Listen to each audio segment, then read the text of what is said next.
to enjoy drawing.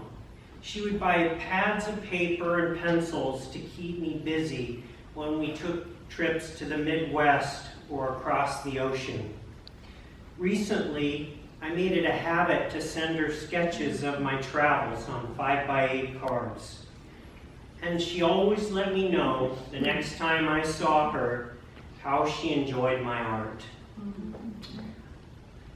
I also remember when I had lost my coat at our house. I think I was about 13 or 14. I thought it was her fault and yelled at her for moving my stuff. I was so upset, and she was cool. She went on looking and found where I had left it. She gave it back to me without any ill feelings. After that, I felt bad about my behavior. I still feel sad when I recall the event. Taught me so much about who she was. Often I reflect on that, and it reminds me of her. I have these stories and others to remind me of my mom's love.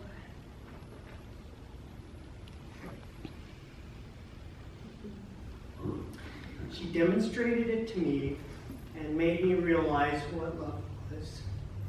Her graceful, dedicated attention to me.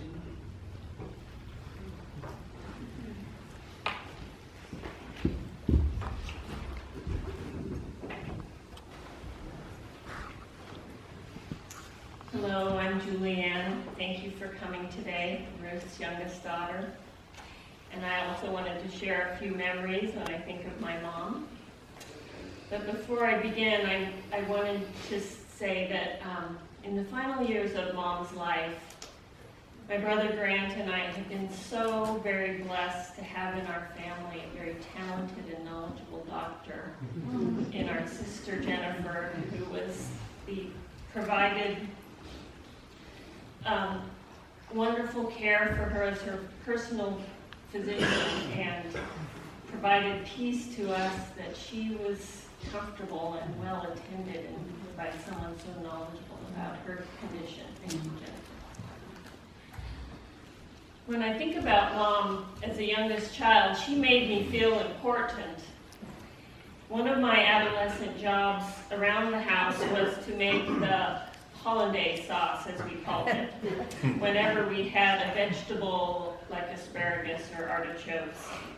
She taught me how to magically produce that thick yellow sauce from just the right amount of egg yolks, butter, and lemon juice. And she had me make it every time we ate the vegetables and always complimented me on the results. That became an integral part of eating those vegetables for me. It made me feel important. Mom passed her love of cooking and baking to me too, and I remember spending time in her bright kitchen making bread or cookies, roasts, or scrambled eggs, and some of the recipes connecting us to the past out of her old cookbooks.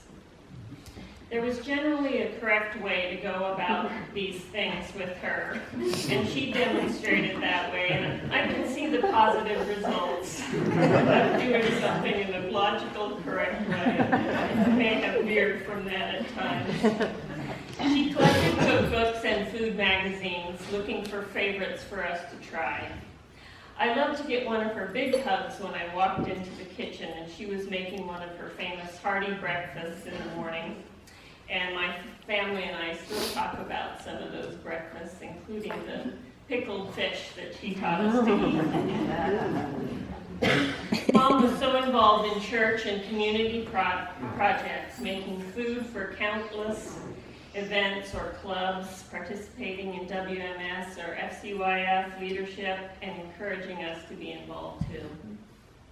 If she didn't know how to teach us something, she would reach out to friends in Richvale.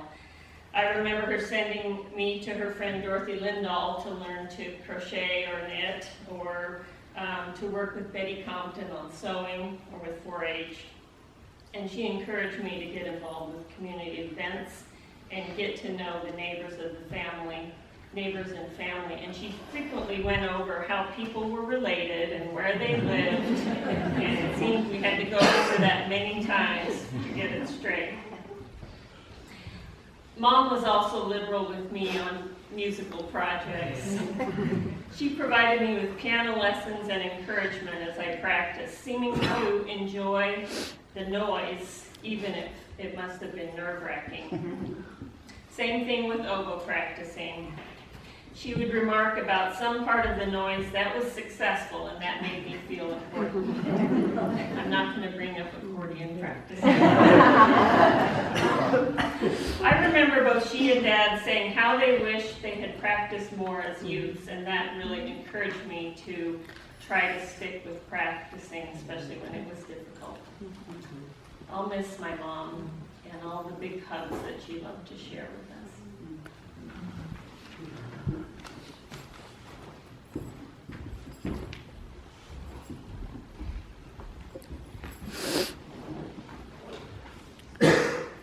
You know, Ruth was my first choir director. This probably 4th grade.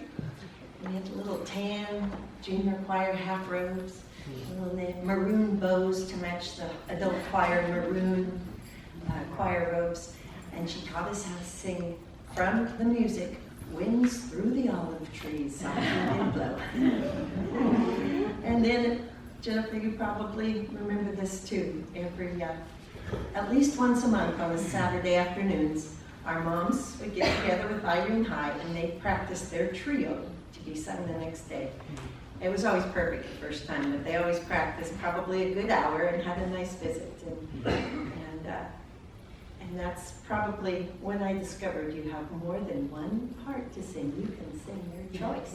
And with those 3 beautiful voices, you can always find one of them that would work for your voice, right? Let's stand up and sing Blessed Assurance, Jesus is Mine. It's 67 in the Brown hymnal.